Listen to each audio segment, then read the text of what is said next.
This is episode number 155 of the Homeowners Show.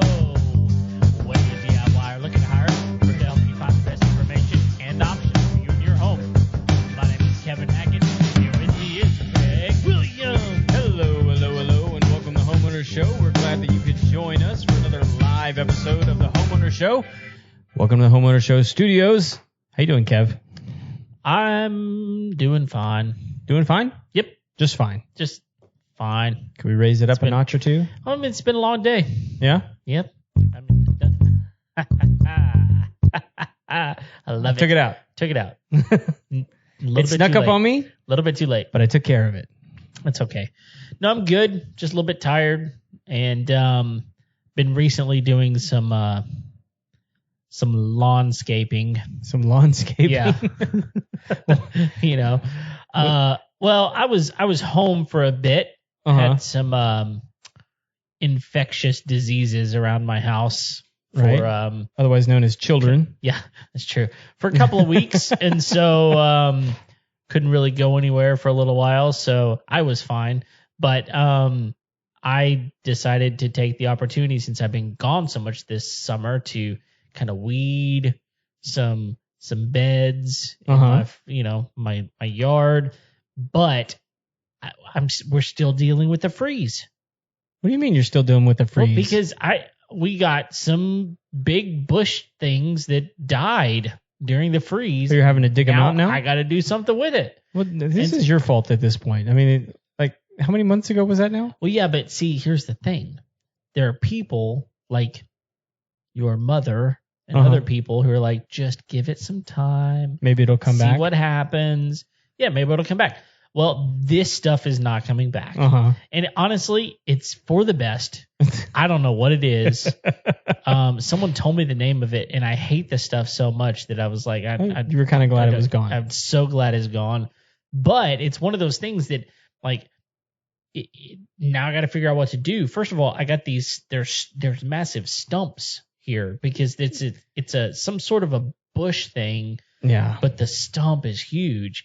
And so I was like, look, I got a big truck.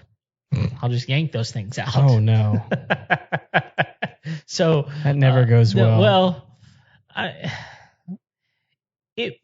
First of all, let me just say, let me start with the end. The end is they're still in the exact same position that they were whenever I started. That's the end. How's your truck? No, okay, so that's the next best question. Actually, my truck's fine.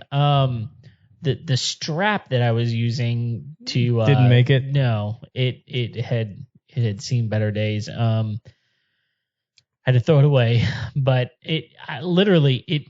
my truck is got some beef to it.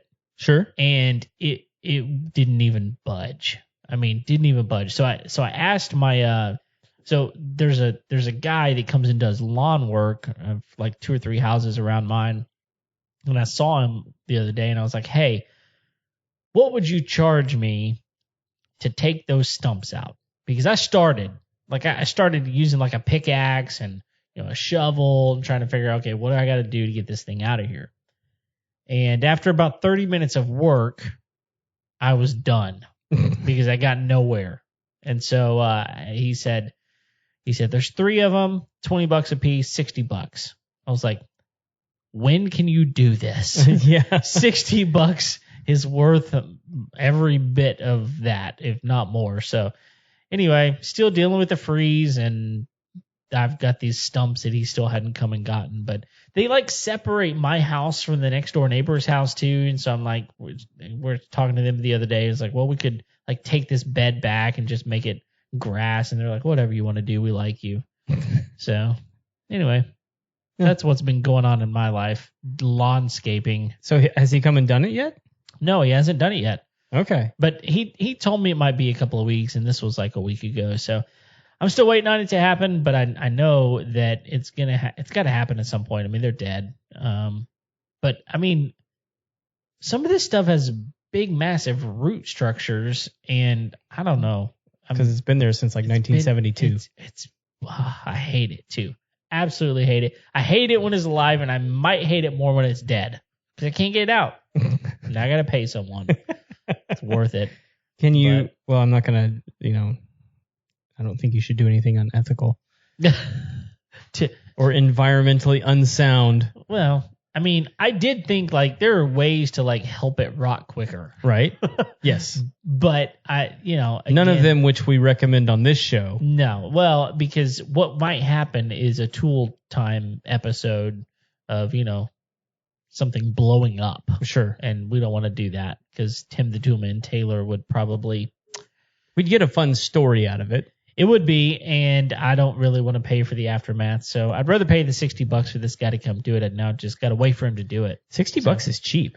Oh, when he said $60, I was like, oh man, like when? Do it now. Yeah, because it's easy. So Chris Turner just jumped on. I'm sure he's pulled a stump or two. I'm sure he has. Yeah, but yeah, he's a lot bigger and stronger than me. So. Thanks for joining us, Chris. Yeah. So like you tried it with a toe strap. Why not do you not have a chain? No. No, I don't. That you need to invest in that, man. I know. But here's the problem with that. Like I think that I was concerned that if I used a chain and said chain broke, like it's bye rear glass. Could be. Like I'm just thinking, what is the whiplash of that thing?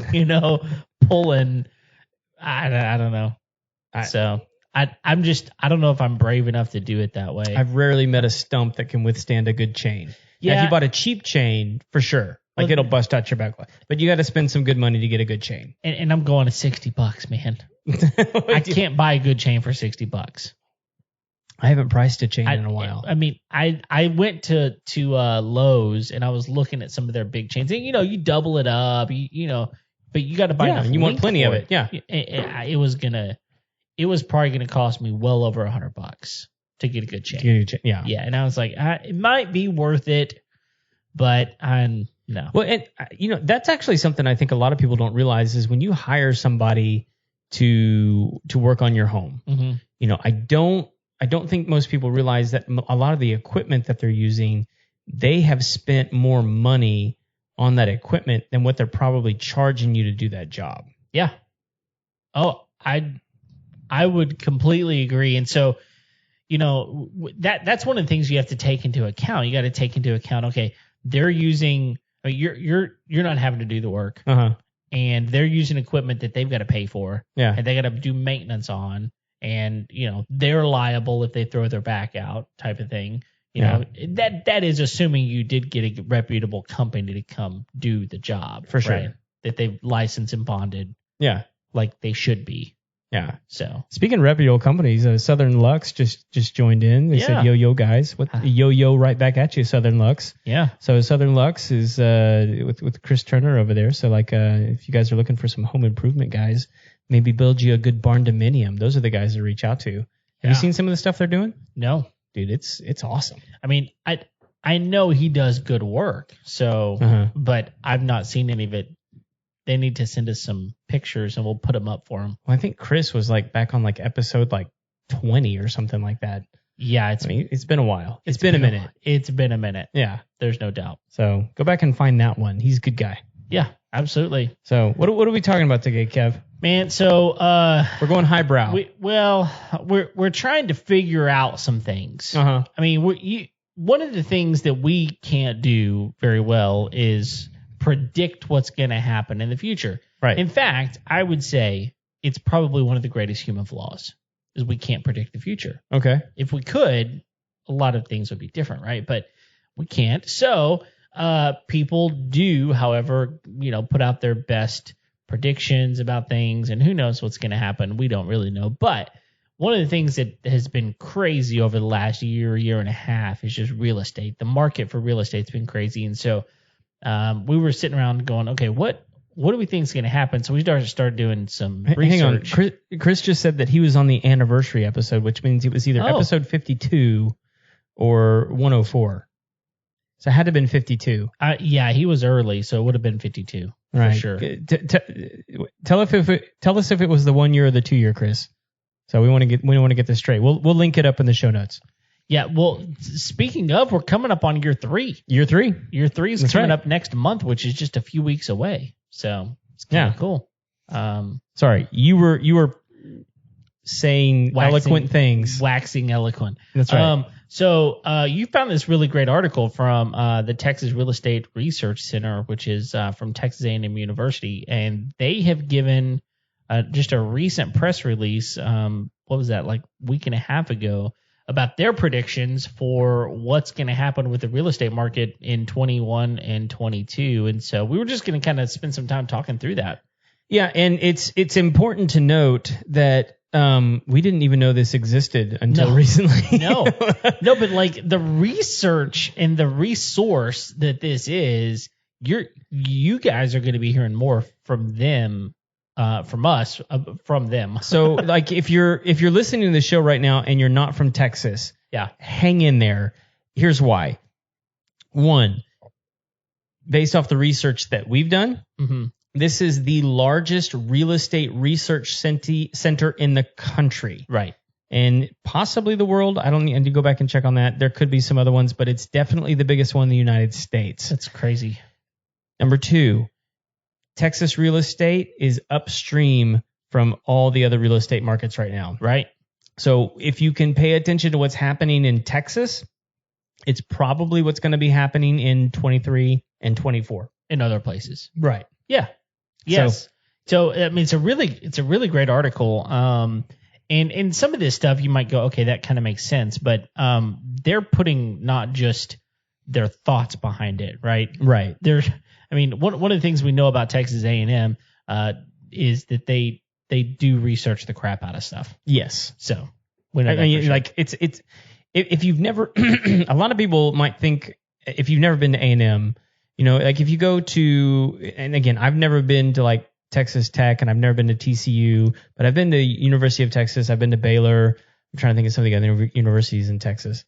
But anyway, Texas A&M, if you go to like UT Austin, it takes up like maybe 3 or 4 city blocks. Yeah. Right.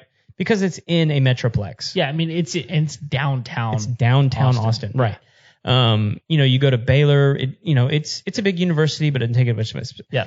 Texas A&M is like a sprawling city of education. Yep. Like it is massive. Yeah. I would say Texas Tech is pretty big as well. Is it? I've never been there, so I don't know what it's like. It is. But you're dealing with a different type of market. I mean, sure. Bryan College Station is a little bit different type of market than Austin or Fort Worth.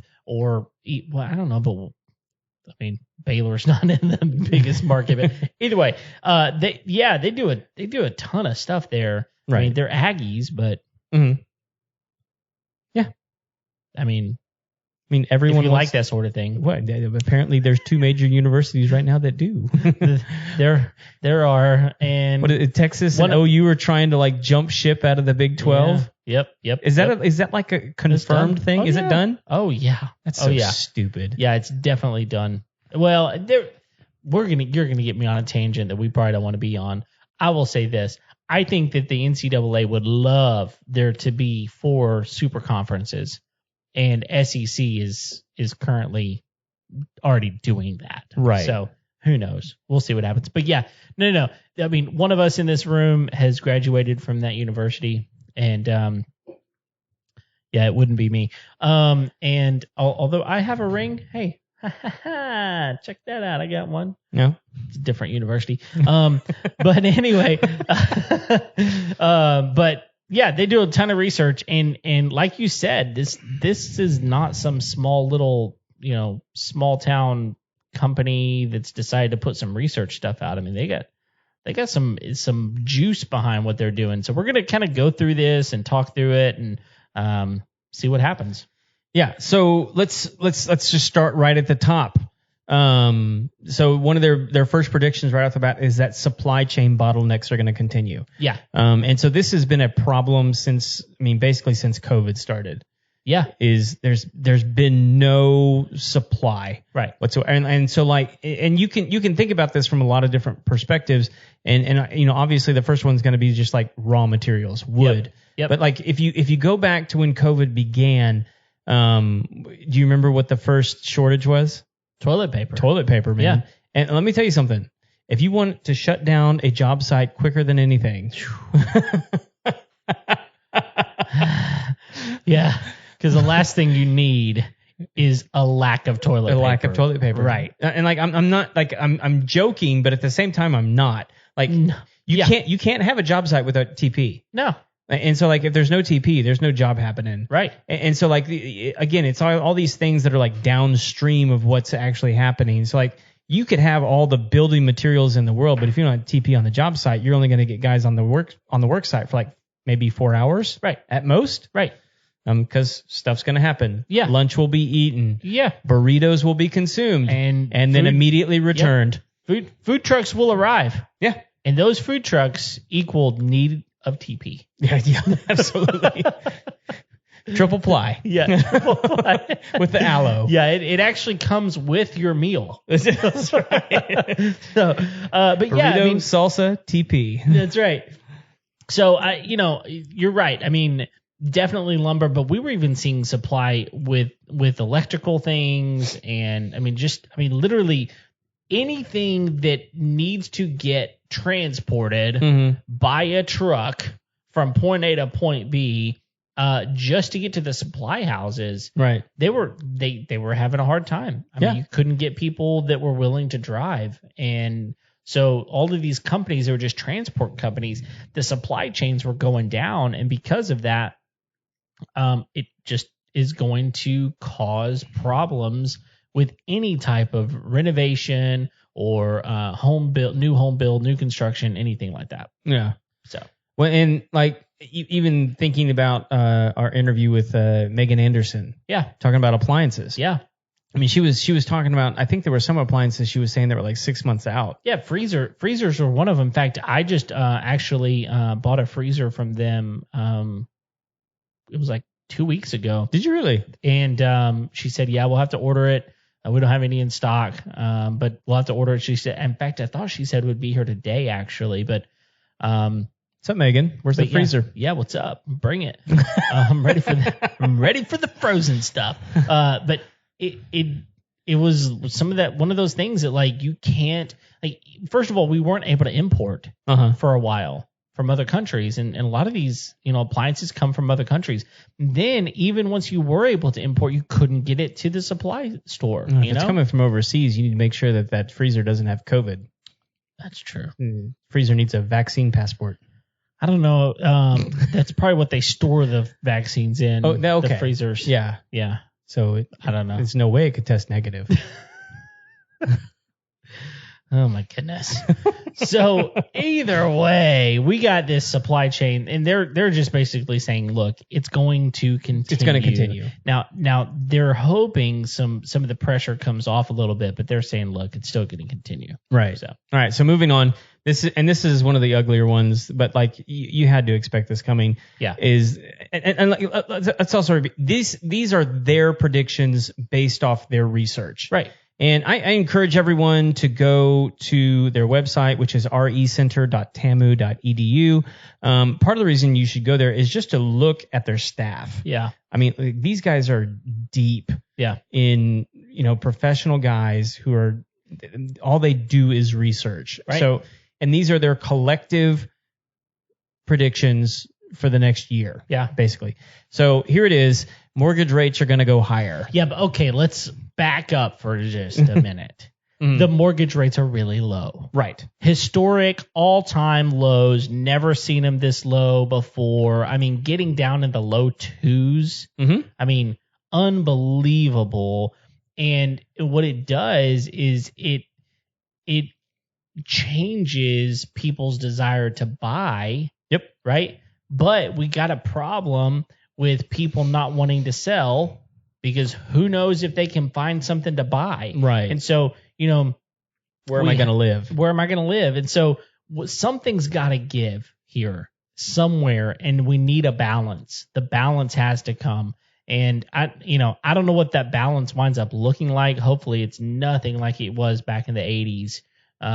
Because back then, goodness, mortgage interest rates were 15 to 20%. Oh yeah. And getting down to like a 4 or 5%, it seems reasonable, which is where a lot of people are if they didn't refinance during this time. Well, and I'll find out a little bit more next week when I talk to Haley. But like I would imagine what we're talking about is them making like a point jump, because if you go from 2% to 10%, it's not going to happen. It would be a really frustrated and frantic market. For numerous reasons. So I don't think it's going to jump that high. I don't either. I think all they're saying is like, look, we can't expect it to stay this low, which I don't necessarily agree with, because we have seen countries like Japan go to negative interest rates, right? Which is insane. Yeah, but it works. It doesn't work. It doesn't work. It's been there for a while. I'll put it there. Well, it's happened. It's happened. It's not good. It's not good. No. But people buy things. Well, sort of. I mean, it just depends on how you think about it. Because I mean, like, if what you're incentivizing people to do is to diminish their cash, their savings. Yeah. Because interest rates affect everything across the board. Because when you say negative interest rates, you're like, oh, you're going to pay me to buy a house, which like sounds great until you start trying to save money. And when you save money and put it in the bank, the same interest rate applies to your savings. Right. So like it's in your best interest to put the money out in the market. Right. But then you end up with an economy where no one has any cash on hand because they don't want to keep it. Sure. So it has its own problems. Yeah, it's inherently bad. Yeah. Inherently bad. But so they're just saying, look, it's going to go up. Now, it's not going to be crazy. In fact, they're just saying, look, they could be somewhat higher. They're not saying we expect these to go through the roof. No. Their word here is somewhat higher. Yeah, and they're taking their cue. What's the Federal Reserve? Yeah, the Federal Reserve's policy. They're basically the Federal saying, Reserve has said like, look, they're going to go up. Right. So yep, it's coming. It's coming. That's a pretty good prediction because the Federal Reserve said it's going to happen anyway. Yep. All right. So moving on down the line, housing demand continues strong. And this is just part of the market right now. Yeah. And so they're not saying that it's not going to slow down, but it's going to continue strong because it's insane right now. Yeah. Still insane. Well, again, it's what I was saying earlier. You don't know. Like, let's say that I decide to sell my house right now. I might get really good money for my house, but am I going to be able to turn around and buy something comparable or nicer, which is what I would want to do if I was selling my house, right? Am I going to be able to find something? And so what it does is people are reluctant to sell their home. They want to buy. They're looking. They want to do something, but they don't want to get rid of what they got because who knows if I'm going to get what I want. And so, it's one of those deals where a lot of realtors are encouraging people, if you want to buy a home, you need to sell yours first. Yeah. Like not just put a contingency offer because there ain't time for that. Right. I mean, you don't have time for a contingency offer. You need to have cash in hand. So you have to sell your house. So what are you going to do? Are you going to go rent? Are you going to, live in a tent? What are you going to do? So it's a weird deal, but which has created a demand for RVs. It absolutely has. I mean, we don't think that we haven't thought that if we decided to sell our house, we could live in our RV. We absolutely could. Yeah. And people are doing that more and more and more. So, because they're willing to wait. Yeah, because you can, and it's one of those deals where it's like, okay, if everything fluctuates. Okay, so if you sell high, you're gonna buy high. Mm-hmm. If you sell your house for $50,000 more than you could have a year ago, you're gonna pay $50,000 more for a house, right? That you've got to buy. The same is true, like the opposite way. If you sell low, you're gonna be able to buy low. So these things all kind of fluctuate, but it doesn't really matter if you wind up having high demand on homes but low inventory. You're gonna wind up in a tough spot. Yeah. So all right, moving on down the line. Next prediction is that housing demand continues strong. I just did that one. Sorry, home inventory improves. Yeah, so that's interesting because we were just talking about that. Yeah. Is that right now we're having a shortage of inventory. What they're actually saying is here that they think that that's going to improve. Yeah. Which I didn't expect. I mean, whenever you see that the housing demand continues to go up, again, I think what they're saying here is people are going to be more and more comfortable as the mortgage rates go up a little bit, the market's going to stabilize a little bit, housing prices are probably going to come down a little bit. And so maybe people will be a little bit more willing to put their house up at this point. Well, and I think part of the rest of that is there's a lot of plans out there for developed communities right now. Yeah. And so as certain supply chain issues get resolved, they're going to be able to move forward on some of these projects. Yeah. And get more houses. But like Texas is just so weird right now in that like there's a lot of people, there's an age gap that we're fixing to close, and there's a lot of people moving to Texas, and so there's a lot of focus from builders to be in Texas building these homes because they recognize that there is a demand. Yeah. And so, I think that's part of what they're pointing to is there's so much energy and attention being put on Texas right now that, the inventory has to improve. Yeah. Just because there's so many people working to improve the inventory. Sure. And it's going, with materials coming down in price a little bit, we're probably going to see some construction start to take off a little bit more. And like you said, some of these planned communities, we should have some more inventory available. So yeah, sounds good to me. All right, next one. Home construction growth slows in 22. Okay. What does that mean? All right, so let's see what we can glean from reading. It says in 22, new home construction is projected to grow, but at a slower rate than the previous 2 years as the housing market stabilizes.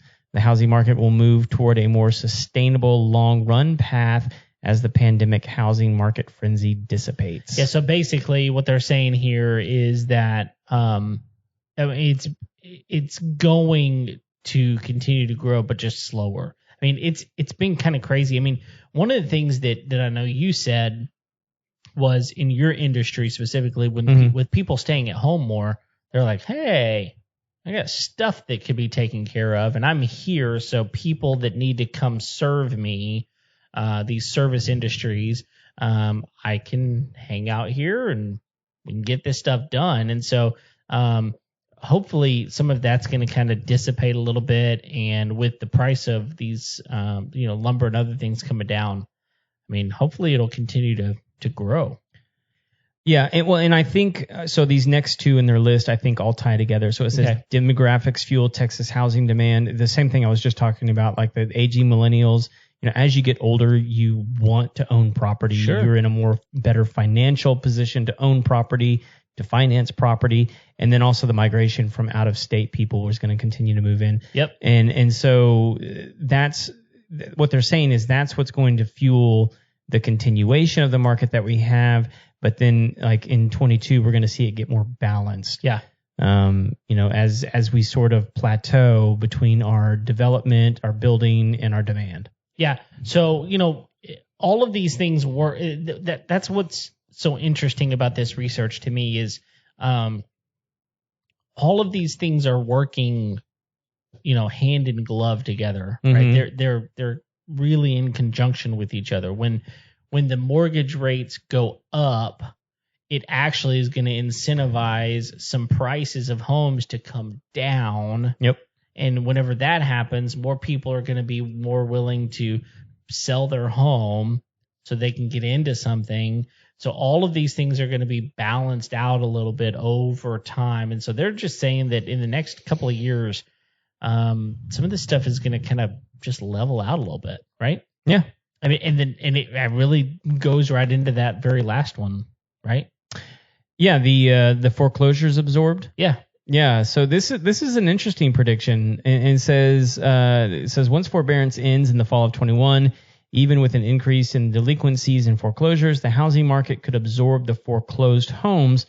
Researchers say it's possible homes could be sold with a gain even before they enter foreclosure. So do you think we're talking about like people flipping homes here?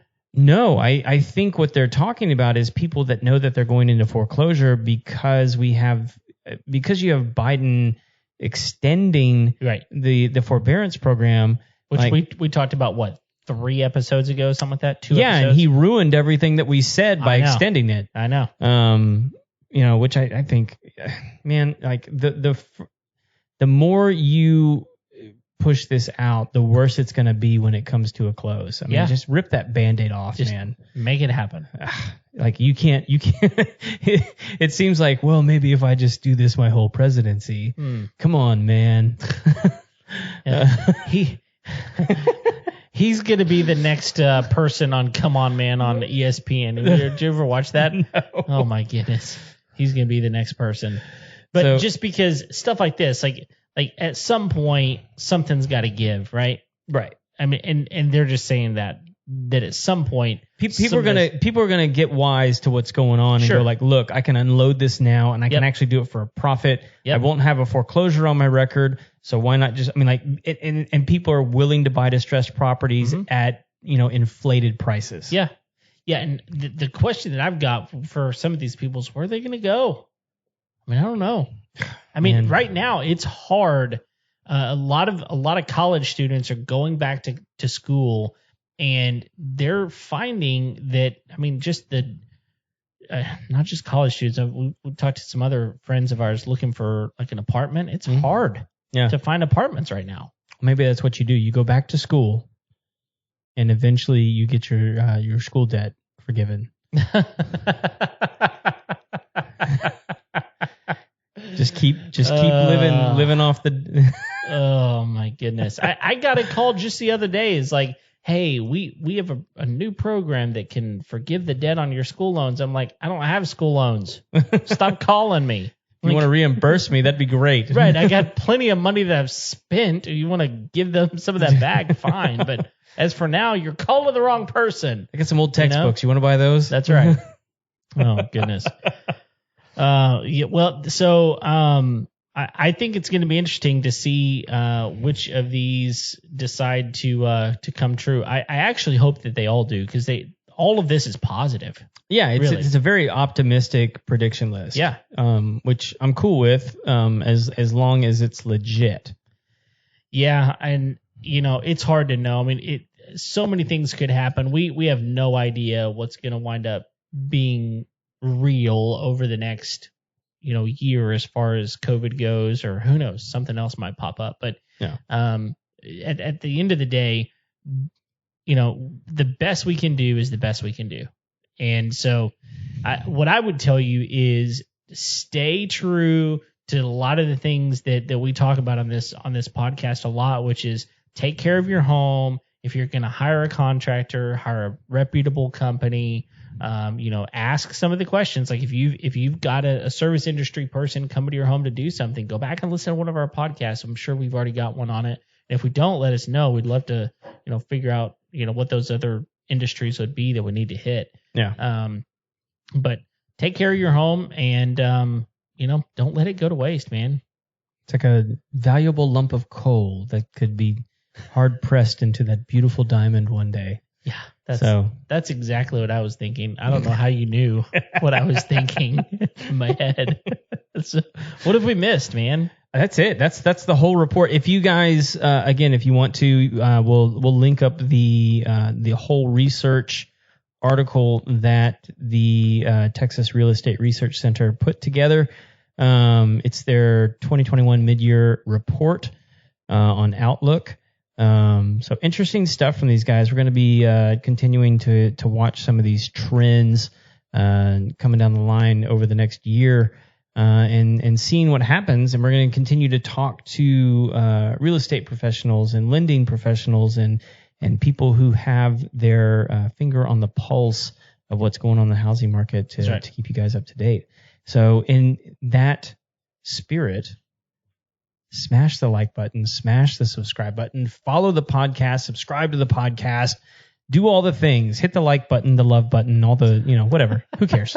Hit a button. Yeah. And leave us a rating if you want. Yeah. So, thanks for being with us.